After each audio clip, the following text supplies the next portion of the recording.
Approximately 200 million children today are affected by child labor, with 70 million of those children under the age of 10. My name is Kobe Freeman, and today I'll be talking about child labor, what child labor is, why it's a problem for us, and also several solutions that we can use to figure this problem out. Alright, so the reason why child labor is such a big issue in the world today, it increases drug rates, it increases death rates, as well as fatality rates.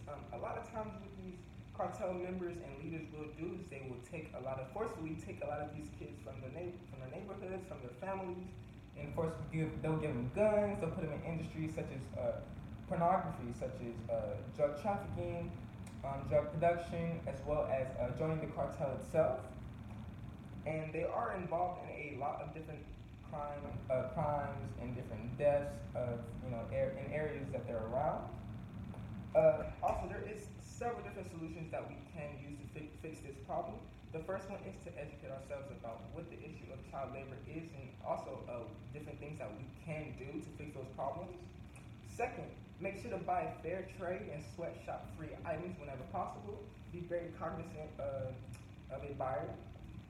And third, contact government officials when possible. Stay contacted. Also, make sure to share and educate with others as you possibly can. And then lastly, make sure to buy farmer market produced goods that are organically produced, and you know where the food or the goods or the products are coming from. Alright, so the first solution that we can do to help eradicate this problem is to educate ourselves. According to the Humane Institute, it is very, very vital for us to understand the problem of child labor before we become an active participant within it. You need to be able to use, any resources or tools possible or available to you, such as, going to a library, such as contacting city, state, or federal officials. You can also do your own research. You can go, look online, look at different websites that do, talk about this problem in a big scenario. And also, you can attend seminars and different presentations that they hold all over the place. Alright, and so for the second solution, buying fair trade and sweatshop-free items. Okay, so it's very, very vital that you guys contact when you guys are buying. You guys contact the stores that you are buying at, the retail stores that you guys are buying at, so that you guys understand where your products are coming from. You can do your own research and make your own inquiries after. Also, be very cognizant of a buyer. Make sure to look for fair trade markers and look for any sweatshop-free item labels that you could possibly look for. Also, be very cognizant of buying chocolate. A big amount of chocolate is produced in countries where they will force kids into cocoa farms, such as Africa. We have from the ages of 12 to 16 years old, a lot of these cocoa farmers a lot of these leaders and gang cartels will take a lot of these children from very different families and neighborhoods, and they'll throw them into a cocoa field, and a lot of these kids work there until they are adults. And 40% of these guys and girls between the ages of 12 to 16 are actively girls, and a lot of the girls do work more often into their adult life than the guys do. Alright, so for our third solution, make sure to stay in contact with government officials. Encourage the government to regulate products that aren't. Make sure that the government regulates products that are not child labor, or that are child labor produced goods. Make sure that they stop the permit of selling those. Also, try to write letters to the heads of the governments and nations that still permit the use of child labor. Try to use different tactics such as educating, persuasion, also encouraging the stop of child labor. And a lot of these officials or these heads of nations may not answer your letter straight to yourself, but because we're working in numbers and because we're trying to spread this issue of child labor, with the numbers of people that are going to write letters to these heads of countries, they will at some point have to acknowledge it. Alright, also continue to educate around you. This is very important. There are several different ways that you can get involved in the child labor issue with your community. One, at school events.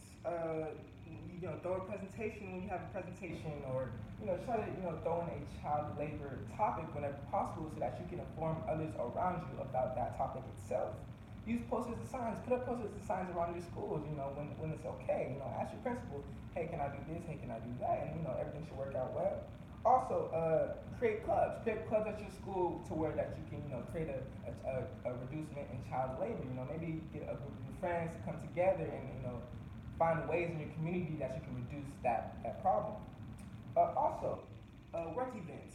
You can do the same thing as kids in school. Create presentations whenever possible. You can put up posters and signs around you. And third, make sure to create groups. Make sure to create groups, whether it's on a platform such as social media, Facebook, Instagram, Twitter, or if you're just going to do it in reality and you're going to create a group in real life. Make sure to do that as well. It's very important that we do fight this in numbers. All right. Also, buy good from farmers markets. This is probably the most important thing because a lot of kids do get exploited on farms. Like I said before, you have a lot of kids that get exploited on cocoa farms in Africa, as I said before, as well as here in America, we have a big issue with tobacco farms and kids working on tobacco farms. A lot of these kids they're forced to work on these tobacco farms. They only earn about $2 a day, and also I believe that they do get different health issues from working on these tobacco farms because they're working too close to tobacco and nicotine, so they do get addicted at a younger age. Also, support your local farmers. This is very, very, very important. It helps out your community, brings money towards your community. Also, it makes sure that you know where your products are coming from. If you know where your products are coming from, it's a better chance that you can stop that of a product coming from an area of child labor, and instead get a good from a product that's coming from a farm that grown men and women do work on.